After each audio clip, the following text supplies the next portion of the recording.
ఉత్తరాఖండ్లో నేటి నుంచి ఉమ్మడి పౌర స్మృతి అమల్లోకి వచ్చింది. యూసీసీని అమల్లోకి తీసుకొచ్చిన మొట్టమొదటి రాష్ట్రంగా ఉత్తరాఖండ్ రికార్డు సృష్టించింది. యూసీసీ అమలుకు అన్ని ఏర్పాట్లు పూర్తయ్యాయి. ఈ చట్టం అమలుకు సంబంధించిన నిబంధనలను కేబినెట్ ఆమోదించినట్లు సీఎం థామీ వెల్లడించారు. ఇక సమాజంలో ప్రజలందరి మధ్య సమానత్వం కోసం యూసీసీ అవసరమని ఆయన చెప్పారు. ఈ చట్టం అమలుతో అందరికీ సమాన హక్కులు, సమాన బాధ్యతలు లభించనున్నాయి.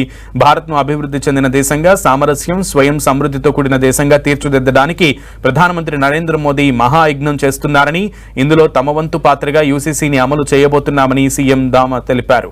ఇక ఉత్తరాఖండ్ ప్రజలకు ఇచ్చిన హామీని ఇవాల్టి నుంచి అమలు చేయబోతున్నామని వెల్లడించారు.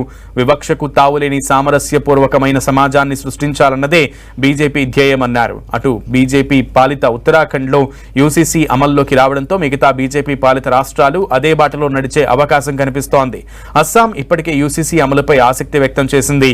వివాహం, విడాకులు, వారసత్వం, సహజీవనం తదితర వ్యవహారాల్లో కులమతాలతో సంబంధం లేకుండా అందరికీ ఒకే చట్టం వర్తిస్తుంది. యూసీసీతో బహుభారయత్వంపై నిషేధము అమల్లోకి వస్తుంది. అన్ని వర్గాల్లోని పురుషులు గాని, స్త్రీలు గాని ప్రభుత్వం నిర్దేశించిన వయసు కంటే ముందే పెళ్లి చేసుకోవడం నేరమవుతుంది. అన్ని రకాల పెళ్లిళ్లు, సహజీవనాలను రిజిస్ట్రేషన్ చేయడం తప్పనిసరి. ఆన్లైన్లో రిజిస్ట్రేషన్ల కోసం ప్రభుత్వం ఏర్పాటు చేసింది. పెళ్లి చేసుకోని జంటలకు జన్మించే బిడ్డలకు సైతం యూసీసీతో చట్టబద్ధమైన హక్కులు లభిస్తాయి.